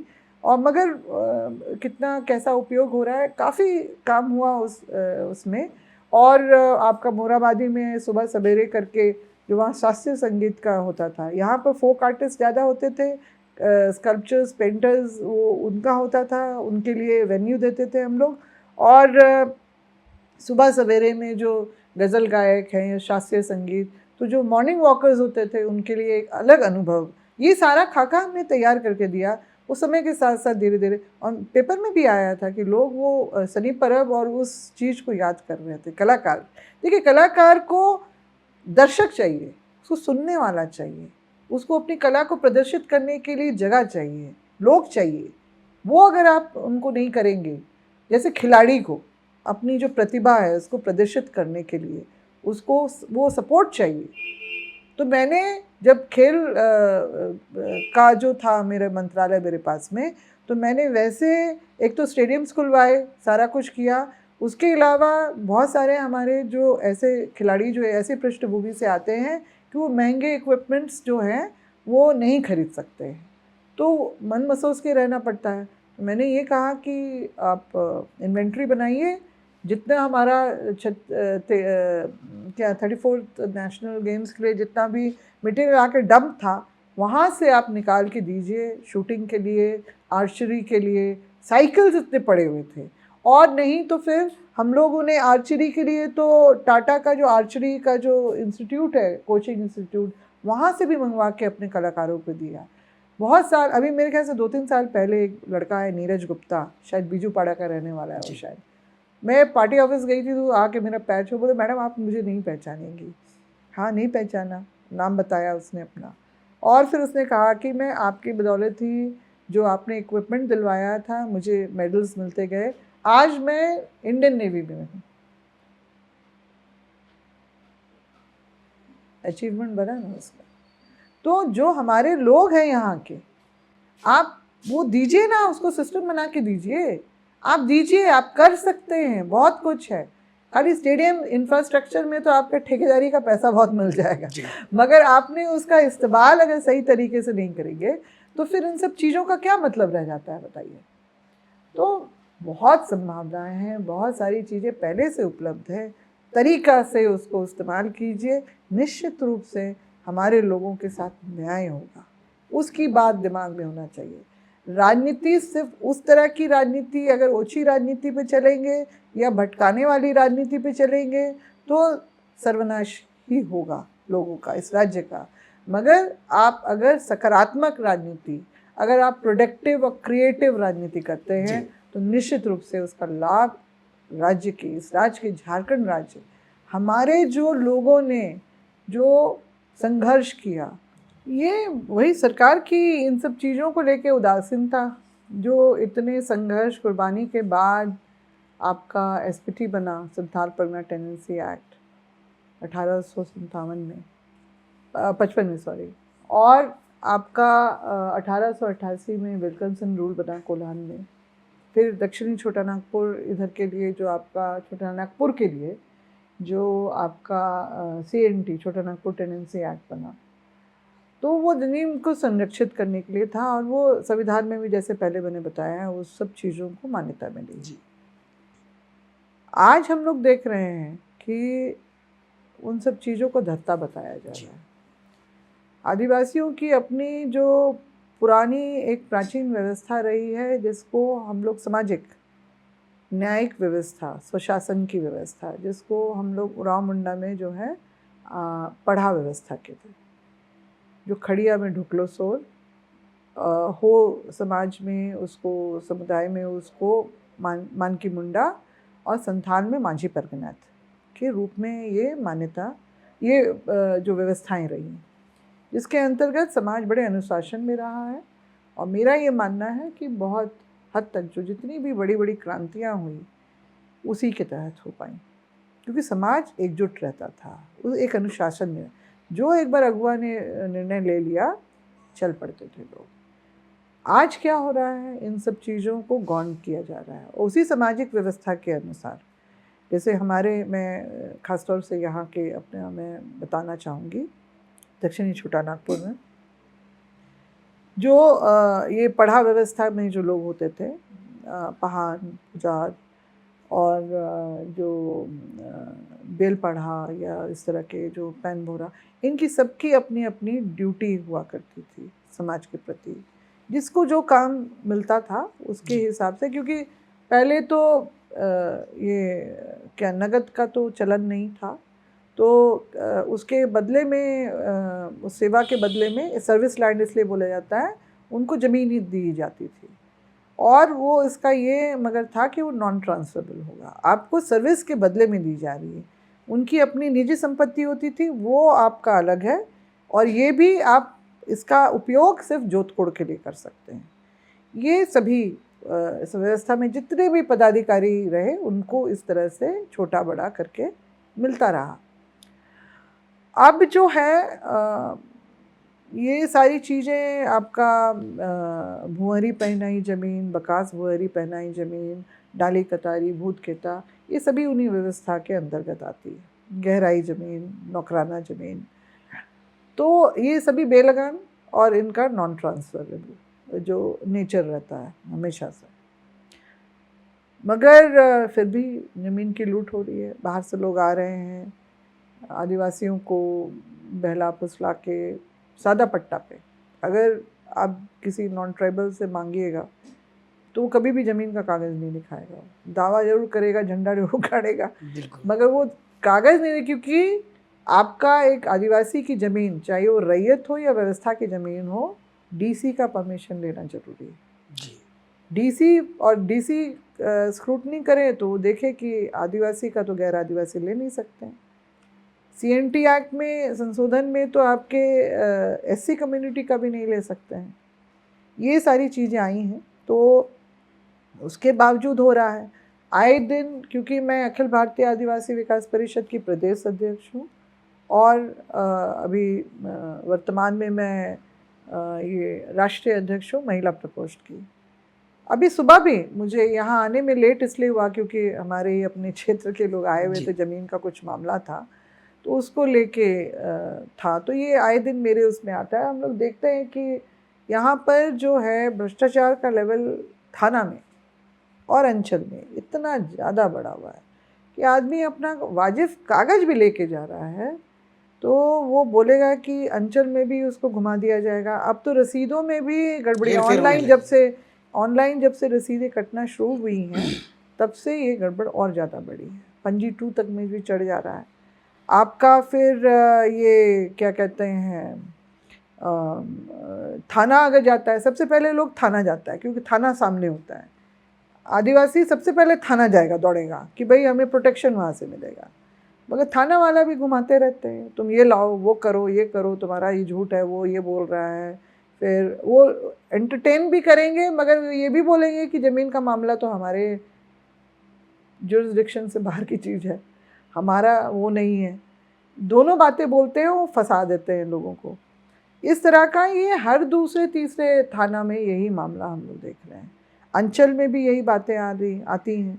आपका चाहे वो कब्जा, अवैध कब्जा हो गया है तो उसमें आपका दखल दिखाने के लिए भी बहुत पैतरा, बहुत सब कुछ करना पड़ता है। तो ये सारी चीज़ें हैं, हम लोग देख रहे हैं। झारखंड में कई एक ऐसी जमीनें हैं मैडम जो कि दखल दिहानी का ऑर्डर आ चुका है कोर्ट की तरफ से, फिर भी दखल दिहानी नहीं मिल रहा है। नहीं, उसमें एक में तो मुझे ज़बरदस्ती लगना पड़ा था, यहाँ हेसल वाला हाल जो के मामला दिनों में था। आपने एक दखल दिहानी दिलाया था जनवरी में, क्योंकि मुझे मालूम था कि बड़े भारी भरकम पॉलिटिकल लोग पीछे हैं, इसलिए मैं नॉर्मली मैं नहीं जाती हूँ, मगर उसमें क्योंकि मुझे पहले से पता था इसलिए मैं गई थी और उसमें भी मुझे काफ़ी मेहनत करनी पड़ी। आपका ये इसमें ले लीजिए, आपका छवि रंजन जी IAS ऑफिसर जो तो रांची के DC रह चुके हैं, वो किस मामले में गए थे? उनके समय में भी एक बहुत मामला हाईलाइट हुआ था बजरा का, खाता नंबर 119 का, जिसमें कई एकड़, अभी मुझे याद नहीं आ रहा, बहुत एकड़ ज़मीन को उन्होंने कैसे अपने उसमें किसी के रजिस्ट्री करवा लिया था और फिर उसको प्लॉटिंग करके बड़े बड़े, मैं गई हूँ वहाँ देखने के लिए, बड़े बड़े चंक्स उसके वो थे।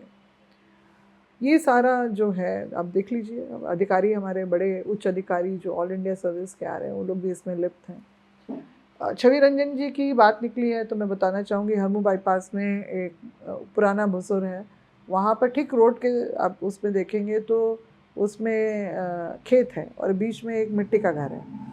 एक तरफ भूत खेता ज़मीन है, एक तरफ डाली कतारी, और वो जोतकोड़ करते हैं वो परिवार जिनको मिला है। तो अभी मेरे ख्याल से 18 या 19 की बात थी या 22 की बात थी, मुझे ये सूचना मिलती जिस समय छवि रंजन DC थे कि वहाँ पर हाउसिंग बोर्ड के लोग आके उन्होंने जो है बोल रहे हैं कि हटो तुम यहाँ से, इसका अधिग्रहण हो चुका है। मेरे पास बात आई, हम गए, मेरे सबसे पहले कागज़ दिखाओ, अपना कागज़ दिखाए, बिल्कुल ठीक था उनका। तो फिर मैंने बात की आगे हाउसिंग बोर्ड में की, वो भी टाल मटोल करते रहे, नहीं इससे बात उससे बात। फाइनली मैंने DC से बात की जो छवि रंजन थे उस समय।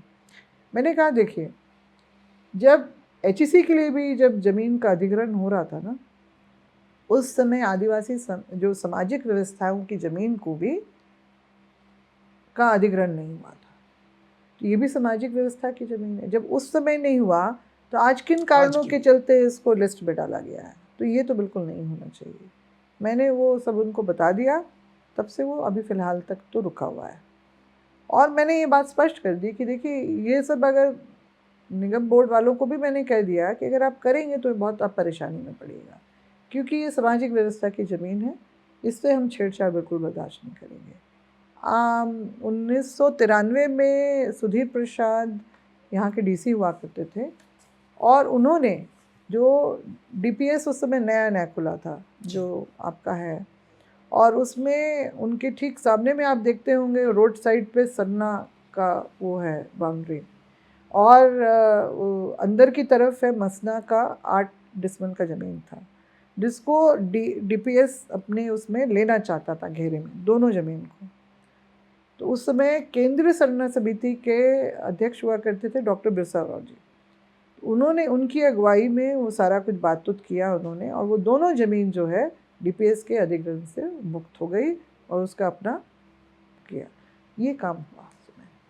तो ये सारी चीज़ें उस समय, वो डीसी भी थे, उन्होंने भी उसमें सक्रिय अपनी भूमिका, बहुत अच्छा ऑर्डर निकाला था, मैंने पढ़ा है वो पेपर। तो उन्होंने बिल्कुल जो सीएनटी का है और जो सामाजिक व्यवस्था को कोट करते हुए उन्होंने वो फैसले पे आए कि इसका अधिग्रहण नहीं कर सकता है कोई भी दूसरा। तो इस तरह की चीज़ें हैं जो पहले के जो आईएएस ऑफिसर्स थे वो लोग जानते थे, इस सब बातों को मानते थे, उसी के हिसाब से वो लोग काम भी करते थे। ये बाद के समय में ये सब जो है बड़ा गड़बड़ हुआ, और अब झारखंड बनने के बाद तो बिल्कुल ही एकदम जो कहते हैं ना, सब कुछ उल्टा पड़ रहा है। जितना संरक्षण हमारी ज़मीनों को मिलना चाहिए था, उसकी लूट उतनी ज़्यादा तेज। और अब तो गैर बजुर्गा ज़मीन की रसीद कटने वाली बात तो वो उसी का कड़ी है। अब तो इसको सरकारी मुहर एक तरह से लगने वाली है। अब ज़मीन लेना बहुत आसान हो जाएगा। बहुत, कोई भी निवेशक आएगा, बाहर से आएगा, अपना प्रोजेक्ट दिखाएगा, लो जी ले जाओ, लेके चला जाएगा और कल कारखाना तो लगा उसका आदिवासी मार खाएगा ना। उसकी तो जो जतरा लगाने की जगह, उसका मेला लगाने की जगह, उसका आपका कोई भी पारंपरिक चीज़ों के लिए जो आपने तो सब ज़मीन आप ख़त्म कर दे रहे हैं। वो जो उसका अधिकार था उस गैर बजुर्गा ज़मीन का में, हनन हो गया। वो तो कंप्लीटली है, वो ख़त्म हो जाएगा। और जो मेरे पिताजी ने एक बार जो इंदिरा गांधी जी से कहा था कि आदिवासी के का अस्तित्व का आधार उसकी ज़मीन है, ख़त्म। ये 5वीं अनुसूची का राज्य जो है उसमें आदिवासियों का ही अधिकारों का हनन खुलेआम हो रहा है। ये बहुत बड़ी विडंबना और दुर्भाग्य है समाज के लिए। एक सवाल मैम आपसे कि देखिए अभी एक फेमस क्रिकेट लीग चलता है, आईपीएल, इंडियन प्रीमियर लीग चलता है, और आप कल्याण विभाग भी आपने देखा है, पूर्व में नहीं, आप कल्याण आपके नहीं। अंदर में था। खेल विभाग तो देखा है आपने, खेल में था ना आपके अंदर। पूर्व में आप मंत्री रही हैं, खेल विभाग भी आपके अंडर में था।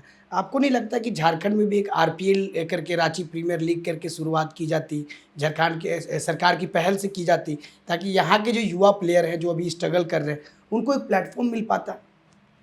हाँ, बिल्कुल। अब सब कुछ है, क्रिकेट एसोसिएशन तो है ही यहाँ पर, तो एसोसिएशन तो बना ही हुआ। अब वो मेरे ख्याल से अब उनकी जिम्मेदारी एसोसिएशन का भी नया चुनाव भी हुआ है, नया अजिना चुनाव सादे हुआ जी है। बने हाँ, उसमें हाँ, हाँ, अध्यक्ष। बिल्कुल, लेकिन बिल्कुल। इम्प्लीमेंटेशन नहीं दिखता है मैम। अगर हम जब उठा के देखते हैं, जब हाँ। मैचेस होते हैं तब जा करके कुछ चहक-दहक वहाँ पे दिखता है, लेकिन अन्य दिनों में जो है सन्नाटा पसरा रहता है, कोई कार्यक्रम नहीं होते हैं। तो कैसे देख रहे हैं? प्लेयर्स को एक प्लेटफॉर्म नहीं मिल रहा है जिसकी वजह से वो अपनी कला को निखार नहीं पा रहा है। तो क्या लगता है कि अगर सरकार अगर सोचे इस पर तो एक बेहतर विकल्प हो सकता है सरकार के लिए? निश्चित रूप से ऐसा कुछ ज़रूर शुरू किया जाना चाहिए, जिससे यहाँ की प्रतिभा को जो है एक पहचान मिले, उनको अवसर मिले यहाँ पर अपने, और सरकार द्वारा प्रायोजित कुछ कार्यक्रम हो उसमें, ताकि उनको एक मेहनताना भी मिले, ताकि वो अपने आप को मेंटेन, क्योंकि मेंटेन कर पाए। क्रिकेट बहुत महंगा खेल है मेरे डॉक्टर ख्याल से, अरुण किसी राव भी जी ने भी खेल खेला से। है क्रिकेट, क्योंकि नहीं, नहीं। उन्होंने भी क्रिकेट खेला है हाँ, हाँ, खेला है, सब कुछ और ठीक रणजी है। तक खेला है उन्होंने। मुझे जहाँ तक जानकारी है। अच्छा, पता नहीं, मुझे वैसे खेल में बहुत ज़्यादा इंटरेस्ट फुटबॉल नहीं भी है। अच्छा खेलते हैं वो। हाँ, तो वो ठीक है, मतलब मैं भी टेनिस की खिलाड़ी रह चुकी हूँ, लॉन टेनिस की, क्योंकि मेरे नाना जी लॉन टेनिस के अपने टाइम में जी। थे खिलाड़ी, तो मैंने कॉलेजेस वगैरह में खेला है। तो ये अच्छा है, मतलब ये सारी जो विधाएं हैं, चाहे वो कला की हो या खेल की हो, और झारखंड के परिप्रेक्ष्य में तो मैं कहूँगी कि झारखंड अपनी खेल प्रतिभाओं के लिए जानता है, चाहे वो फुटबॉल हो, हॉकी हो। हॉकी फुटबॉल इसलिए बहुत पॉपुलर हुआ क्योंकि बहुत ज़्यादा खर्च, मतलब है मगर उतना ज़्यादा नहीं, एक बॉल से खेल लेते हैं लोग जी। इसलिए गांव-गांव में भी, अब मगर गांव-गांव में भी लोग क्रिकेट मैचेस भी करवा रहे हैं, कम, मतलब जो अपने जुगाड़ से। तो खेल के प्रति बहुत रुझान है, और मैं तो, मुझे जहाँ भी बुलाया जाता है मैं वो उनको ज़रूर बोलती हूँ, खेलिए, ज़रूर खेलिए, मगर शिक्षा पे भी उतना ही ध्यान दीजिए। उसका कारण भी मैं बताती हूँ मोटिवेशन के लिए, कि जैसा आपका सर्टिफिकेट होगा आपके आकलन का, आपके खेल के आकलन में, वो आपका सर्टिफिकेट आपको नौकरी दिलवाने में, अगर आपने 10वीं पास की है तो आप कांस्टेबल तक ही जाएंगे, या उस तरह का सरकारी नौकरी में। अगर आप ग्रेजुएशन या पोस्ट ग्रेजुएशन या आप वैसा कुछ ले लेते हैं तो आपको लिवरेज मिलेगा, उसमें एडवांटेज होगा, एक एज होगा। क्योंकि मैं शिक्षा मंत्री खेल मंत्री रही हूँ, तो उस समय मैंने ब्लूप्रिंट बनवाया था आपका स्पोर्ट्स यूनिवर्सिटी का, और बहुत सारी चीज़ें कि यहाँ पर क्योंकि हमारे जो खेल प्रतिभाएं इतनी हैं, तो उसमें आया था MU ये अरे क्या बोलते हैं, मेमोरेंडम ऑफ इंटरेस्ट करके जो होता है, वो सब भी हमने कर लिया था उसमें। तो उसमें ये था कि KG to PG की पढ़ाई वो यूनिवर्सिटी का मतलब सब ये नहीं खाली खेलते रहो, आप पढ़ो भी आप खेलो भी, दोनों चीज़ से सशक्त रहें, ताकि हमारे बच्चे कॉन्फिडेंटली कहीं भी जाएं तो वो कॉन्फिडेंट रहे। और अगर खेल में भी अगर आगे नहीं जाते हैं तो कम से कम वो कोई नौकरी पाने लायक तो हो जाए, इतना उसको जो है सशक्त उसको आधार बना उसके लिए तैयार कर दिया जाए। तो ये सारी चीज़ें हैं। अभी पीछे मैंने सुना था, मगर क्या हो रहा है मुझे उसकी कुछ जानकारी नहीं। स्पोर्ट्स यूनिवर्सिटी की बात आई थी फिर से, मैंने तो ब्लूप्रिंट उस समय करवा दिया था, तैयार हो गया था तकरीबन, और बस वो मतलब उसको वो करने की था। हमने MU भी जो था लेटर ऑफ इंटरेस्ट, सॉरी, वो इंटेंट वाला जो है वो सब करने की बात थी, फाइनल ऑलमोस्ट हो गया था। फिर रघुवर दास जी के समय में भी थोड़ा बहुत सुनने में आया, सिर्फ ये बातें उड़ रही हैं हवा में, वो कभी धरातल पे आ ही नहीं पा रही हैं। मेरा तो दुर्भाग्य ये रहा कि मुझे 15 महीने का ही समय जो मिला, तो मैंने कुछ खाका जरूर तैयार कर दिया, मगर वो तो अगली सरकार पे डिपेंड करता है ना कि वो, या अगले व्यक्ति पे कि किस तरह से आप उसको आगे बढ़ाते हैं। तो ये थी पूर्व शिक्षा मंत्री गीता श्री उरांव जी, जिन्होंने बताया कि झारखंड में जो है कहीं ना कहीं झारखंडियों के लिए और आदिवासियों के लिए कहीं ना कहीं जो अगुआ सरकार जो है झारखंडियों ने बनाई थी, वो कहीं ना कहीं सही तरीके से जो उनके हक की बात थी, हक के जो काम करने थे, वो कहीं ना कहीं जो करने में असफल दिख रही है। यही वजह भी है कि आज के समय में जो है हालिया स्थिति अगर बात कर ले, पेशा कानून की बात कर ले, सरना कोड की बात कर ले, आदिवासी अभी तक जो है संघर्ष करते हुए नजर आ रहे हैं। तो बहुत बहुत धन्यवाद मैडम कि आपने अपना बेशकीमती समय हमें आपने दिया, और आप सभी दर्शकों से हम विदा लेंगे। तब तक के लिए जोहार। जोहार।